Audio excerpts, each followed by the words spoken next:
இயக்குனர் வெங்கட் பிரபுவின் உதவியாளராக இருந்த ரஞ்சித் அட்டகத்தி படத்தின் மூலமாக தமிழ் சினிமாவில் இயக்குனராக அறிமுகமானார். ஃபுட்பால் அடிக்கலாம் நான் ஒரு கிங்கடா. அடுத்ததாக அவர் இயக்கிய மெட்ராஸ் திரைப்படம் பலருடைய பாராட்டுக்களை பெற்றது. குறிப்பாக ரஜினிகாந்தை மிகவும் கவர்ந்தது. இதனால் ரஞ்சித்தை அழைத்து பாராட்டிய ரஜினிகாந்த் தனக்காக ஒரு கதையை தயார் செய்ய சொல்லியிருக்கிறார். ஏய் உங்க தான பேசுறேன். ரஞ்சித் சொன்ன கதை ரஜினிக்கு பிடித்து போனது. அந்த கதை தான் ரஜினியை உலக அரங்கில் உயர்த்திய விபாரி. தன் படங்களின் மூலமாக மக்களுக்கு நல்ல கருத்துக்களை விதைக்க வேண்டும் என்று விரும்பும் ரஜினியும் அடித்தட்டு மக்களின் பிரச்சனைகளை தன் படங்களின் மூலமாக கையாண்டு அதற்கு ஒரு தீர்வு காண விரும்பும் இயக்குனர் ரஞ்சித்தும் இணைந்து கபாலி என்ற வெற்றி படத்தை கொடுத்தார்கள்.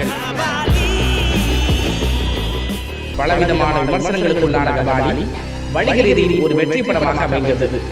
ரஞ்சித்தின் பொது உடைமை பண்பும் அவரின் அரசியல் அணுகுமுறையும் ரஜினியை மிகவும் கவர்ந்தது. மீண்டும் ரஞ்சித்தும் அடுத்த படத்துக்கு தயாராக இருக்கிறார்கள். ஏனென்றால் ரஜினி ஆரம்பத்தில் இருந்து அரசியலில் இறங்க தயக்கம் காட்டி வந்தார். அவருடைய தயக்கத்தை போக்கி தற்போதுள்ள அரசியல் சூழ்நிலைகளை சொல்லி அரசியலில் நுழைவதற்கு சரியான காலம் இதுதான் என்று எடுத்துச் சொல்லி ரஜினியை இந்த அறிவிப்பு வெளியிடச் செய்திருக்கிறார். இதனால் முழுக்க ரஞ்சித்தின் கட்டுப்பாட்டில் தான் ரஜினி இருக்கிறார் என்பதும் ரஜினி கூடிய உறவில் அரசியலுக்குள் பிரவேசிக்க போகிறார் என்பதும் தெளிவாக தெரிகிறது.